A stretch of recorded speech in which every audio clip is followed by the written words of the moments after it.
Salve, salve, meus alunos do segundo ano do Colégio São João de Deus, tá? Eu tô aqui na minha casa, morrendo de saudade de vocês. E eu preparei aqui para vocês a minha aula, tá? De geografia, que vai ser em cima do tema 3, a geologia e o relevo do Brasil, tá? Então, só para relembrar, nós já tivemos nas primeiras aulas, né? Eu passei uma introdução sobre continentes, para a gente poder entrar no território brasileiro. E aí a gente viu, né, a formação do território brasileiro na apostila, no tema 1, de como se formou, o processo de colonização, né, de expansão do território brasileiro. Nós vimos, tá, a localização do território brasileiro, né, o tamanho do território do Brasil, como ele está localizado aqui no continente americano, a posição geográfica dele dentro do planeta. Então, nós vimos tudo isso no tema 2, o porquê da sua extensão, né? A gente tem vários fusos horários por causa da sua extensão longitudinal. E a gente vai, né, agora dar entrada na unidade 3, né, no tema 3 da apostila 1, que fala sobre a geologia do território brasileiro, né? Do relevo, né? A geologia está relacionada ao relevo do território brasileiro. Então, o relevo brasileiro, ele é muito antigo. Tá? Então, por isso, a gente não vai ter no nosso território cadeias montanhosas muito altas. A gente alguns geólogos nem consideram que o Brasil tenha montanhas. Tá? A gente tem algumas elevações. Alguns falam que qualquer área mais elevada a gente já considera uma montanha, mas é muito contraditória, né? A maioria dos livros, e inclusive a nossa apostila, o conceito que no Brasil não tem montanha. Tá? Nós não temos nenhuma elevação acima de 2.000 metros. Por causa dessa antiguidade do nosso relevo, que faz com que ele já seja, né, tenha sofrido um processo de erosão muito grande e fazendo com que o nosso relevo seja mais baixo, tá, desgastado. E o relevo brasileiro é muito dinâmico e ele é fruto, né, hoje em dia, o que mais altera o nosso relevo são os cursos hídricos dos rios, né? Porque a gente tem um número de rios muito grande, já que nosso país é um país tropical e tem uma concentração de chuva muito grande, principalmente na época do verão. Esse ano, então, tivemos um verão, né, muito chuvoso, bem atípico mesmo, a gente teve muita chuva nesse verão, mas em geral é quando os nossos leitos dos rios, né, são abastecidos. A gente vai estudar isso também esse ano, um pouquinho mais em hidrologia, quando for estudar a hidrografia do Brasil. E também, né, por causa dos ventos, como o nosso país tem um clima tropical, na maior parte do território, o clima também vai influenciar na formação e na modificação do relevo, tá legal? E, né, nesse sentido, a gente vai só relembrando aqui, no final da primeira página da apostila, a minha apostila está no número 35, tá? Mas a apostila do professor geralmente não condiz com a apostila de vocês. Às vezes, né, a apostila do aluno tem um número diferente da do professor. Então, vocês vão acompanhar, que é a primeira página, tá, do tema 3, a geologia do relevo brasileiro. Então, lá embaixo tem uma imagem, né, que mostra mais ou menos a formação do planeta Terra, que tem mais ou menos aí em torno de 4,6 bilhões de anos. É muita coisa, né? Vamos ser sinceros. Então, conforme, tá, o nosso planeta foi sendo, né, formado, primeiro ele era todo quente, né? E aí foi se resfriando, formando o oceano, né? Depois formando a parte continental. E aí a gente vai tendo uma evolução no nosso planeta. Então, isso influenciou, né, no território brasileiro. Só para relembrar, né, que durante esse processo aqui geológico, onde a gente tem aqui desde a era pré-cambriana, tá vendo? A era paleozoica, mesozoica, cenozoica terciário, tá? E cenozoica quaternário, que é o que a gente agora está vivendo.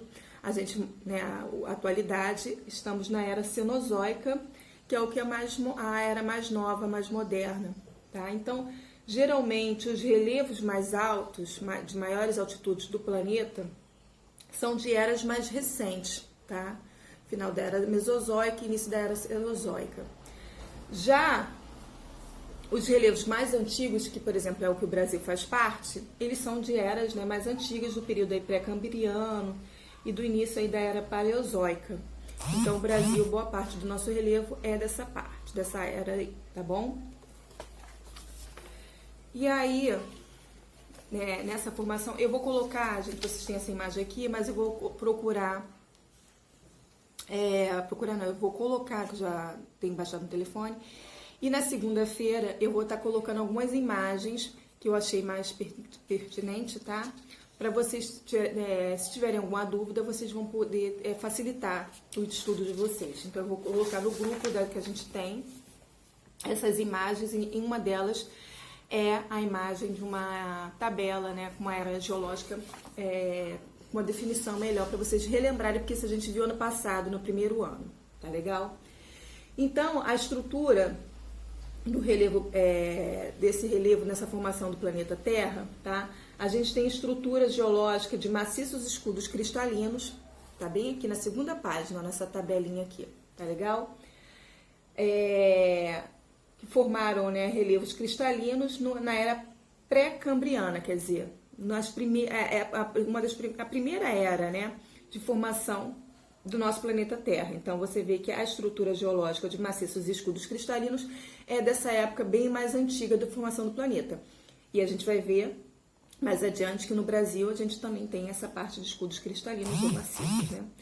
As bacias sedimentares antigas, como planaltos sedimentares, do período da era Mesozoica, tá? Aquela Mesozoica famosa era, né, do surgimento e extinções dos dinossauros.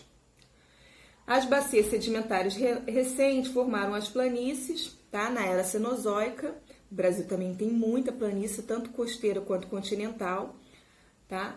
E os dobramentos modernos, que também são formados, né? São as formações mais altas que a gente tem, como é o caso da Cordilheira dos Andes, aqui na América do Sul, do Himalaia, na Ásia, né, onde tem o Everest, as montanhas rochosas da América do Norte. São formações modernas, mais novas, que ainda estão em processo de construção, tá? E são os pontos mais altos do planeta. Aqui no Brasil nós não temos, tá, esses dobramentos modernos recentes. A gente vai encontrar maciços escudos cristalinos e bacias sedimentares, tá? Tanto antigas como recentes. E as bacias sedimentares a gente vai ver que são de grande importância econômica para o Brasil. E aí nós temos no final dessa página, tá? A gente tem aqui um mapa do Brasil, que é um mapa físico, né? Que mostra as estruturas geológicas do nosso território. O meu tem preto e branco, tá? Mas no de vocês, do aluno, é tudo colorido, né? Bem mais fácil você identificar. E aí você vai ver, né, os sedimentos mais recentes, nessas áreas mais claras aqui, ó. Boa parte aqui onde fica a planície amazônica, a planície aqui do Pantanal, na parte da região centro-oeste, a planície amazônica aqui na região do norte, tá vendo? A gente também aqui tem na parte do nordeste e algumas áreas aqui do litoral, entre o nordeste, né, e o sudeste do Brasil, a gente vai encontrar, tá, as áreas de planícies, sedimentos mais recentes. A gente tem aqui, né, os escudos cristalinos, que são esses mais escuros. Eles, como eu falei, são das formações mais antigas do planeta, tá? E tem em torno de 36% do território brasileiro. A maior parte do nosso território é formada por bacias sedimentares.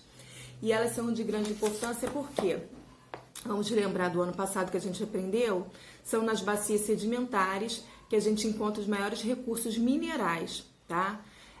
Tanto os minerais como o ferro, que são de grande importância para as nossas empresas e indústrias metalúrgicas, como também o petróleo e o carvão mineral.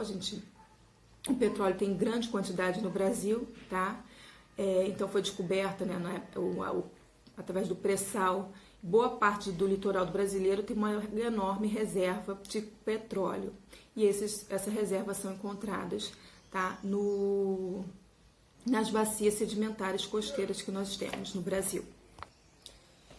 E aí, Eu separei aqui no quadro, vocês podem botar aqui para vocês verem, tá?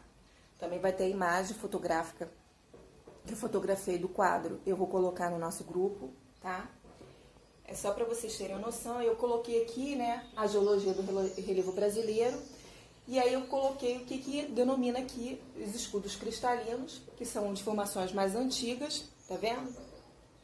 Na era, né, proteozoica, isso aí é em torno, isso aqui é um N que fica dentro da era pré-cambriana, tá em torno aí entre 2,5 a 1,6 bilhões de anos, tá? Então essa parte mais antiga do território brasileiro é de grande importância por isso, tá?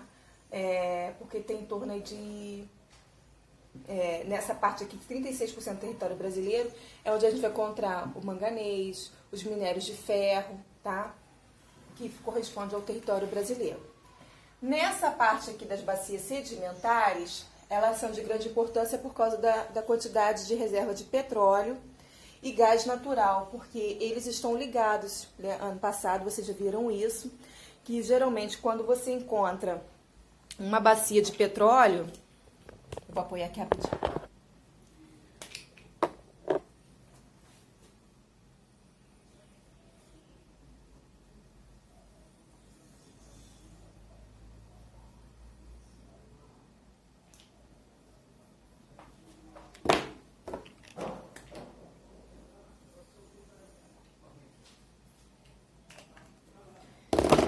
Só para a gente relembrar, que a gente viu isso aqui ano passado, quando nós temos aqui, vamos supor que é uma plataforma, né, continental de formação de bacia sedimentar. E aí você, quando tem uma reserva de petróleo muito grande nessa rocha, tá, sedimentar, geralmente quando isso aqui se formou, tá, na parte mais superior, então só para a gente relembrar, quando há uma formação, tá, de uma reserva de petróleo numa plataforma continental, nesse processo de formação, tá, ele é liberado um gás que geralmente fica reprisado na rocha superior, e esse gás é o chamado gás natural. Então o Brasil, como a gente tem uma reserva de petróleo muito grande, a gente também tem uma reserva de gás natural também de grande importância. Vai ter de grande importância, tá? Uma grande quantidade de gás natural. Então, os escudos cristalinos têm importância, tá, na questão de minérios de ferro e manganês, que são importantes para a fabricação do ferro, tá? E do alumínio, para as indústrias metalúrgicas. E as bacias sedimentares são de grande valor econômico para o Brasil por causa dessa formação que nós temos nas plataformas sedimentares, tá? De uma grande quantidade de reserva de petróleo e gás natural. E a bacias sedimentares, né, formam a maior parte do território brasileiro. E aqui na terceira página do livro, a gente tem um mapa, uma imagem, né, que mostra a formação dessa bacia sedimentar, porque ela foi formada, né, pelo processo de erosão. Então aqui está uma imagem, tá, que mostra todo esse processo de formação dessa bacia sedimentar. Então são processos de erosão de muitos anos, que vai degradando a rocha, tá vendo, as rochas mais antigas, e o processo de sedimentação, tá vendo, de transposição dos sedimentos, que formou essa plataforma continental que nós temos, tá, no território brasileiro, de uma plataforma continental sedimentar, tá, desses elementos que foram desgastados no processo de erosão de formação do território brasileiro. Tá legal? E aí a gente chega nas unidades do relevo brasileiro lá embaixo. Tá? Eu vou mandar depois para vocês verem, vocês podem sublinhar, tá, através das imagens aqui, a apostila de vocês das partes mais importantes que eu destaquei para vocês. Tá? Então o relevo brasileiro, ele, como eu falei, nós não temos montanhas. Então nós vamos encontrar no nosso relevo planaltos, planícies e depressões. Tá? Eu separei aqui para vocês, né, nessa parte aqui. Então nossos planaltos, que são a maior parte do território brasileiro, vocês estão vendo aqui, tá? São unidades de formação geralmente acima de 200 metros de altitude, tá? Então tudo que está acima de 200 metros de altitude no Brasil é considerado planalto. Esse planalto, tá? Por exemplo, as serras que nós temos aqui, quando a gente viaja, passa pela Serra das Araras, a Serra do Mar, quando a gente vai para a região da Costa Verde, né, Paraty, Angra. Essas serras estão dentro dessa categoria de planaltos, tá? Então, planaltos em geral são terras altas, né, e planas, altas acima de 200 metros, e de borda geral, né, relativamente plana. Mas no caso, as nossas serras, que são arredondadas, tá, também está inserida dentro dessa categoria de planalto. As planícies, né, podem ser costeiras ou continentais, como eu mostrei no mapa para vocês. Nós temos as planícies costeiras, tá? Mas boa parte da nossa planície são continentais, ali, principalmente na região norte e centro-oeste do Brasil, tá legal? E as depressões, as planícies, perdão, só para terminar, desculpa, as nossas planícies, elas estão abaixo, geralmente, de 200 metros de altitude, tá? Então, tudo que for inferior a 200 metros está na categoria de planície. O que for acima de 200 metros está na categoria de planalto. E as nossas depressões no Brasil, elas são relativas, tá? Porque a gente tem dois tipos de depressão, a depressão absoluta e a relativa. Qual é a diferença entre elas? A gente aprendeu isso ano passado, mas eu vou relembrar para vocês. A depressão, ela é absoluta quando ela está abaixo do nível do mar. Nós não temos nenhuma depressão absoluta no Brasil. Nenhuma das nossas áreas deprimidas estão abaixo do nível do mar, tá? Nós temos aqui depressões relativas. O que é isso? É quando uma área está rebaixada ou deprimida em relação à área vizinha. Então, as nossas depressões são áreas que estão, né, rebaixadas ao redor, né, de uma área de planalto, tá? Então, nós não temos depressões absolutas abaixo do nível do mar. Isso a gente vai encontrar, por exemplo, no Mar Morto, que é uma depressão que está, né, abaixo do ponto que a gente chama de zero, né? Tudo que está acima do nível do mar, a partir do nível do mar, de zero para cima. Abaixo do nível do mar, de zero para baixo, né? Inferior.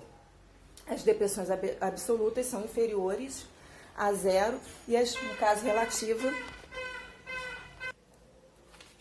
e o que está acima do nível do mar são depressões relativas. Aqui na página, na minha 38, tá? Vocês têm aqui 3 imagens de relevos brasileiros. O primeiro é do Planalto, tá? Da Chapada Diamantina, na Bahia. O segundo é de uma área de planície, uma planície continental da região amazônica. A gente vendo que é uma área plana, com bastante rio, tá? Tem algumas áreas aqui que ficam alagadas no período das cheias, né? Das chuvas. E aqui embaixo a depressão, também aqui na Chapada dos Guimarães, Minas Gerais. É uma área deprimida em relação a um planalto vizinho. Quer dizer, a gente tem uma área aqui que tem um planalto e você vê entre essas áreas mais elevadas uma área de depressão. Tá legal? E aí, para finalizar, a gente vai classificar o relevo, tá, brasileiro. Nós tivemos 3 grandes geógrafos, tá, que estudaram o nosso relevo brasileiro e classificaram ele em algumas categorias. Então, a primeira classificação que a gente tem aqui embaixo, tá vendo? É por Haroldo de Azevedo, elaborado na década de 1940. E a gente vê aqui que ele classificou, né, o nosso relevo em Planalto das Guianas, lá em cima na parte norte do território brasileiro, tá? A bacia, a planície amazônica, o Planalto Central, a planície costeira, tá? O Planalto Atlântico, aqui entre a planície costeira e o Planalto Meridional, tá? A planície dos Pampas, lá no sul do Brasil, já na fronteira com o Uruguai, e a planície do Pantanal. Então, essa foi a primeira classificação do relevo brasileiro feita por Haroldo de Azevedo, tá? Em 1940. A segunda classificação que nós temos aqui, tá? Por Aziz...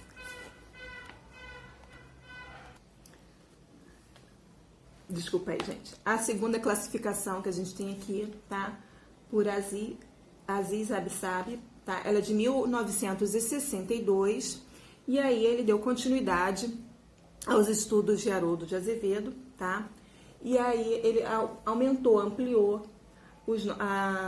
as nossas áreas, né, de formação geológica aqui do Brasil e o nosso tipo de relevo, tá legal?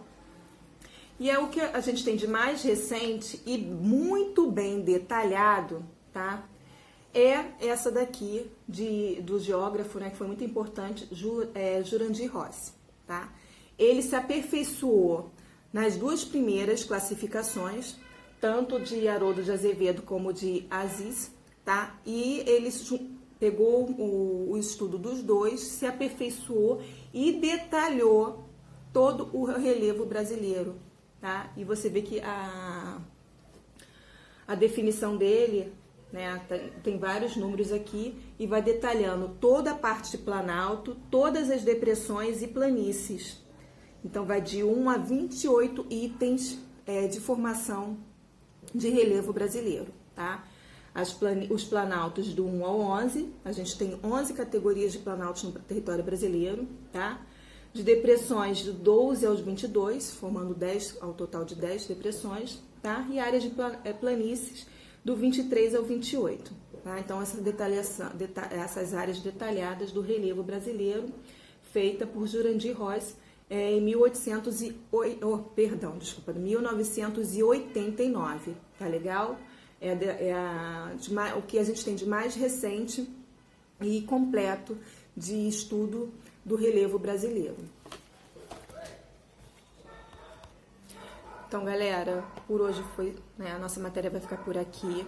Eu vou dar só um tema, como a gente está afastado, tá? Para não ficar muito extenso para vocês estudarem em casa sem tirar as dúvidas melhores do que na sala de aula. Eu espero que vocês tenham gostado. Desculpa aí qualquer coisa, barulho, né? Infelizmente a gente tem que se adaptar. E quando mais pra frente a gente vai melhorando isso aí, tá bom? Então, aos poucos a gente vai melhorando isso aí, mas eu espero que em breve a gente esteja tendo essa aula na sala de aula mesmo, um contato mais físico, que isso tudo passe o mais rápido possível, tá? Mas quem gostou, curte aí meu vídeo, dá um like, né? Compartilha com seus amigos. Daqui a pouco eu vou virar uma professora de geografia famosa. Beijos! Aí a gente, né, quando isso acontecer, eu virar uma próxima Felipe Neto, a gente vai gravar no estúdio fechado com acústica perfeita, tá legal? Tchau, galera! Até a próxima aula!